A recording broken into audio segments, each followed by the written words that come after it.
recherchez, comme dit la parole de Dieu dans Hébreux 12, verset 14, recherchez la paix avec tous et la sanctification sans laquelle personne ne verra Dieu. Avant d'avancer, étudiez un peu ce verset. Ce verset ne respecte pas le français. La Bible dit ceci. Recherchez la paix avec tous et la sanctification sans laquelle. Non, il fallait dire recherchez la paix avec tous et la sanctification sans lesquelles. Mais on dit laquelle. Pourquoi? Parce que pour voir Dieu, il ne faut pas avoir toujours la paix avec tous. Mais il faut avoir la sanctification. Car Jésus n'avait pas la paix avec tous, mais il a vu Dieu.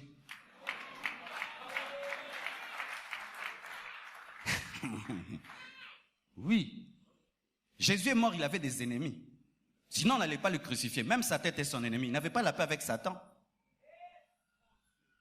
Pour que tu voies Dieu, tu n'as pas besoin d'être en paix avec tous. Mais tu dois faire que tu ne puisses haïr personne. Parce que si tu as la haine pour quelqu'un, ça touche maintenant ta sanctification. Mais avoir quelqu'un qui ne t'aime pas ne touche pas ta sanctification. Car des fois, tu peux te réconcilier avec quelqu'un, il refuse. Toi, tu es libre, tu vois Dieu. Dites Amen. Alors, si quelqu'un te fait du mal, tu lui pardonnes. Ou si tu fais du mal à quelqu'un, tu demandes pardon. Mais s'il refuse de te pardonner, et l'aller.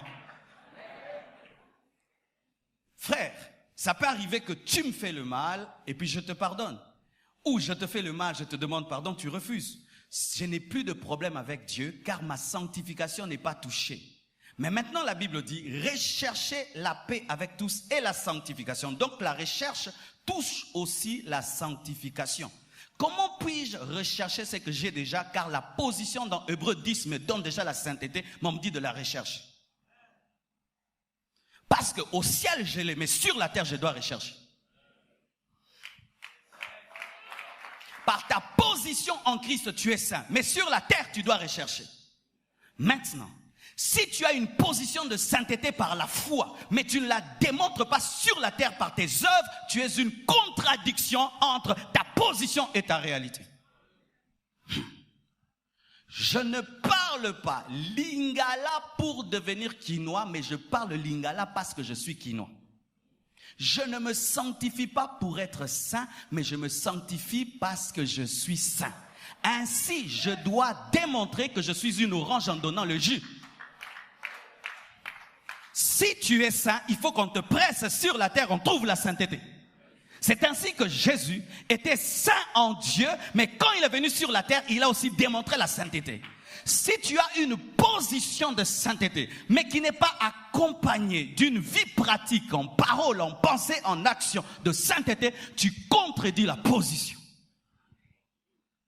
C'est pourquoi j'aimerais dire, ça c'est ce que je crois, moi je crois qu'un chrétien qui n'est pas sérieux peut perdre le salut.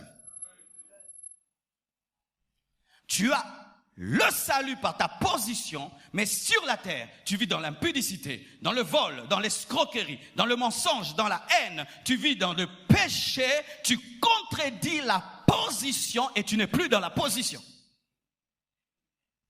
Tu vas dire, comment? Paul, qu'est-ce qu'il dit? Je traite durement mon corps, de peur d'être disqualifié après avoir prêché aux autres. Paul avait peur d'être disqualifié. Ce n'est pas parce que tu es sauvé et tu n'entretiens pas ton âme que tu continueras à être sauvé. Car nous sommes sauvés, en train d'être sauvés et nous serons sauvés. Oui. L'âme est sauvée quand tu crois en Jésus. Mais plus tu écoutes la parole, l'âme est purifiée. Quand je prêche comme ça lave ton âme, en train d'être purifiée, sauvée, et sera sauvée pour entrer dans l'éternité. Maintenant, quand tu reçois Jésus et tu t'assieds, tu ne laisses pas la parole te transformer. La croix de Jésus-Christ te transformer. Qu'est-ce qui se passe? Tu deviens une contradiction par rapport à ta foi et tu deviens une honte pour celui qui est en toi. Recherchez la sanctification pratique après que vous ayez eu la sainteté de position. Quelle est la corrélation qui nous